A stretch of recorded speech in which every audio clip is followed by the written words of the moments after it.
Hey, what's up there, YouTube? It's the Mermail Master coming at you from the Team Time Riders YouTube channel with a special deck profile. Today, I'm going to be profiling my Hieratic Dragons. Now, this is not a deck that we've seen in a while, mostly because the current format finds, decks like Monarchs using the card Ultimate Tzolk'in better than the Hieratic deck can. However, this particular Hieratic deck is a throwback to an older time in the game. A time when hieratics were all focused on the OTK and around getting those normal monsters out. So the basic theme of hieratics revolves around them being tributed and then special summoning a normal monster in the deck, which you can then use to synchro or tribute or XYZ with. So I'm going to get started on the deck profile and explain a little bit about some of the choices I've made here. As I mentioned, this is a Time Rider deck profile, so this is a throwback to the era of like 2012, 2014, though it is updated to a current format with this deck. So to first start out, 3 copies of Hieratic Dragon of Tefnuit. Tefnuit is one of your main boss monsters, and you always want to open with him, especially for going second. He's the reason you do it. He works like a cyber dragon, special summon into the field when you go second. However, if there's no other monsters on the field, then he cannot attack. But your main reason for getting him on the field is so that you can tribute him for Hieratic Dragon of Su. Hieratic Dragon of Su is your other level 6, and you can use it to special summon a rank 6 monster when you tribute something. Because when Tefnuit is tributed for a hieratic monster to special summon it, it'll special summon any level normal monster that you want, a normal dragon type monster that you want from your deck. So very, very useful card. And I'll show you some of the level normal dragon type monsters that you want to have in this deck. So that's Hieratic Dragon of Su. I also want to mention he does have an extra special ability that allows you to tribute 1 hieratic monster from your hand to pop a spell or trap card. So, if you want to string together like a thing of 3 hieratics, for instance, you have a Tefnuit and like 2 Sus, instead of just tributing the Tefnuit on the field, tribute it from hand to pop a spell or trap, get that extra plus, and then special summon another normal monster. So do note that the normal monster can be special summoned from the hand, deck, or graveyard, and this effect for these monsters is not once per turn.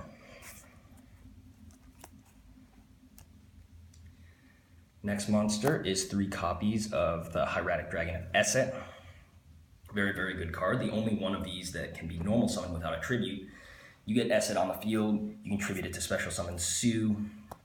Just a very, very good card. It doesn't matter. He loses attack, but it doesn't really matter in that aspect. And he allows you to go into a lot of different rank 5 plays. Then we have 3 copies of the Hieratic Dragon of Nebvet. Nebvet's main purpose in here is making sure that you're able to use your monsters appropriately.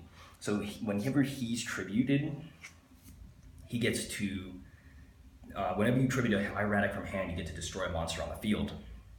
So he's sort of like the little brother of Su. But the reason why a lot of people don't like him, he's arguably the worst hieratic because he's a level 5, and your main card, Hieratic Dragon King of Adam, is level 6, and you need level 6 hieratics to overlay into him. That's why your main combo pieces are Tefnuit and Su.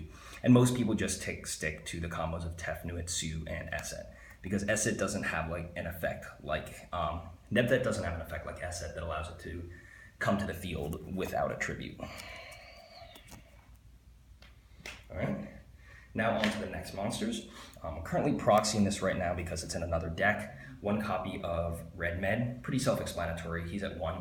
Back in the days when hieratics first came out, Red Med was a card that was run at 3, but since we can only run 1, it's still a very, very good card. You get it out with the Hieratic Dragon King of Adam. Sorry about that. You get it out with Hieratic Dragon King of Adam to make more interesting and differentiated plays. Now moving on to some different monsters in the deck. That's it for the hieratics. 3 copies of Card D. This was a big thing that was run in older formats. 3 copies of Card searches you all your hieratics that you need, and you also run a lot of defensive support like Gores and Tragoedia. So really summoning a Card, activating its effect to draw 2 and pass is not as bad as you would think in this format. And as I was mentioning, 2 copies of Gores and 2 copies of Trag. Gores and Trag are mainly in here for defensive maneuvers. I'm thinking about taking Tragoedia out of the deck. As I mentioned, this is just a first draft of the hieratics which I've put together. Trag is not as good as it used to be, as it relies on your opponent to, both of these actually rely on your opponent to attack. So rather than using that, I've been experimenting with some other engines that will allow the hieratic OTK a little bit more breathing room. So those are Gores and Trag. Then personal tech is this right here, 2 copies of Dragard.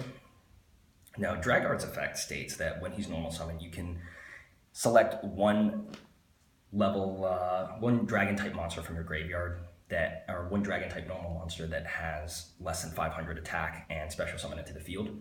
So the basic combo that you do with this is getting a monster called Labradorite Dragon, special summon to the field, and then you can synchro for a level 10 monster. So very, very good card. If you have like a Tefnuit asset play and you make a whole bunch of monsters, you usually don't use your normal summon. So Dragard is in here to really pick up the slack and allow you to have, one giant big push with a normal summonable monster in addition to that. So he's basically like a 1-card synchro. Very, very good card. 1 Chaos Sorcerer.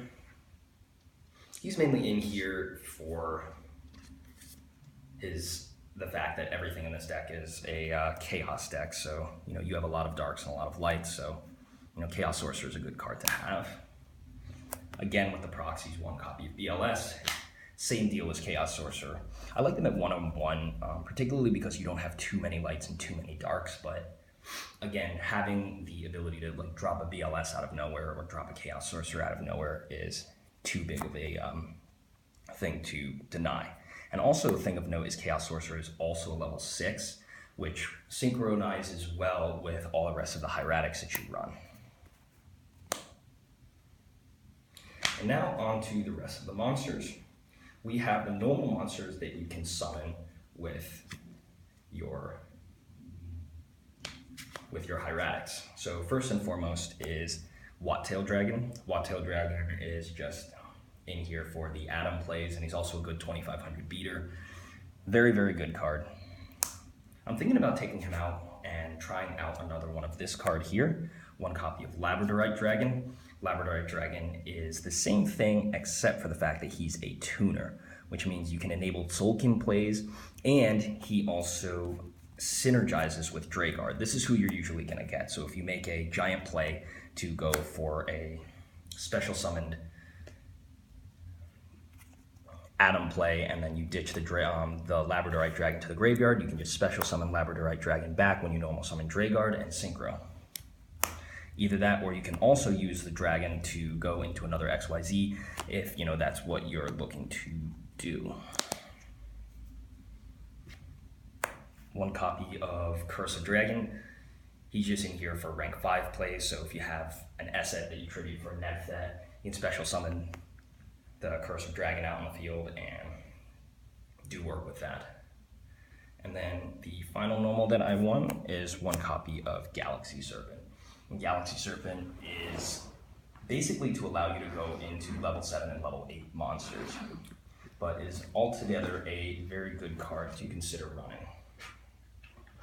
Alright, so that is it for the monsters, and now I'm going to move on to the spells. For spells, we have 3 Hieratic Seal of Convocation. Pretty self-explanatory. It allows you to fetch any hieratic from your deck to your hand, so pretty much whatever you need in that current point of time can be easily retrieved to your hand when you need it.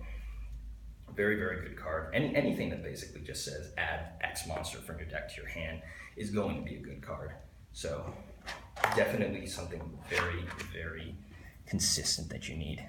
This goes between anywhere from 2 to 3 on each ban list, mostly because of the sheer power and OTK potential of the hieratic deck. 2 copies of Winged Beat of Giant Dragon and 2 copies of Mystical Space Typhoon. both months, spell and trap destruction. Wingbeat is great to combo off with your Tefnuit because it basically says bounce a level 5 or higher dragon from the field back to your hand. So you just special summon a Tefnuit, activate the Wingbeat, bounce your Tefnuit back to the hand. Your opponent's back row is destroyed, or they're forced to prematurely chain it. And then all you got to do is just special summon the Tefnuit again, and you can go off on an empty field. MST is pretty self-explanatory. I don't usually like to discard too much in this deck, so I've opted to go past the Twin Twisters. I may try out Twin Twisters in a differing build, but that's going to be for a different time. One copy of Lance, protect your monsters. One copy of Dark Hole, same thing, destroy monsters on the field. Soul Charge, special summon a whole bunch of your monsters back and go for some more extension of your plays. Symbols of Heritage, you run a lot of 3-ofs and they're going to get in the grave very, very fast. This is currently a tech card that I'm running. I don't know whether or not I might take it out for something else, but I've been liking it so far as just basically a way to get back your assets, get back your Sues, get back pretty much everything that you would need for your plays. So, very good card. And then for the final 2 traps of the deck, 1 Imperial Iron Wall and 1 Curse Seal of the Forbidden Spell. Pretty self-explanatory on both of these. Forbidden Spell negates all of the spell cards in the meta, and Imperial Iron Wall is just for preventing banishing. So the Hieratic deck wants to stay in the graveyard. You don't want to have too much banished stuff, and this allows you to protect and recur. All right, so that's it for the main deck, and now I'm going to move on to the extra deck. The extra deck is 15 cards, and it's a very, very versatile extra deck with a lot of different cards that you can use. So to start things first off, I'm going to start with 2 copies of Hieratic Dragon of Atom. This is the main XYZ that you want to go into every single time.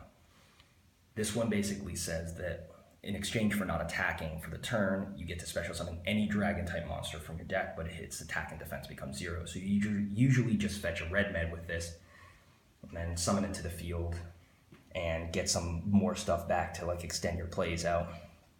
And then if you still want an attack, you overlay into 3 copies of Gaia Dragon, the Thunder Charger. Fantastic, fantastic card. Basically allows you to extend the plays of not only this card, but also of things like your Volcasaurus, who cannot attack directly the turn he uses his effect. So Gaia Dragon is just a game-ending card in situations where you normally wouldn't be able to have game on board. 1 copy of Gauntlet Launcher. Detach 2 materials. Pop 2 cards on your opponent's side of the field. There's 2 monsters. 1 Photon Strike Bouncer. Effect Negation. Utopia Beyond. OTK potential. Constellar Ptolemy. Very, very good card for just bouncing things back, or returning a card that you need from your graveyard back into your hand. Pleiades. Bounce stuff, especially on your opponent's turn. Tiras. Just a good card in general to have, popping and immunity to some stuff. Shark Fortress for those OTKs. Put it on like a Trident Dragion or something like that, and it'll instantly be able to OTK. And then finally for the XYZs is number 61, Volcasaurus. A fantastic, fantastic card. Combo this again with that Gaia Charger to inflict a ton of damage, especially if your opponent has like only a monster on the field. So this is one of those plays that I was talking about that you can do on an empty field that you would make off of a Tefnuit and a Wingbeat of Giant Dragon. So, very good card. Then I'm only running 2 Synchro monsters in the deck for now. I know I showed you the Galaxy Serpent, which you do have the potential to run more Synchro monsters in place of some of the the rank 6s, which I showed you. But the 2 Synchro monsters I'm running right now are 1 copy of Star Eater. easily able to be made with your monsters. So if you have an asset and you tribute it for Nebthet, special summon your Labradorite Dragon from your deck, and that's a level 11, go into Star Eater.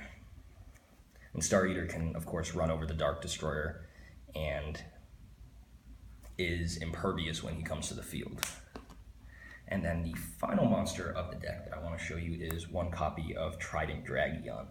Now, this deck single-handedly revived Trident Dragion and made it like a $20 card at the time.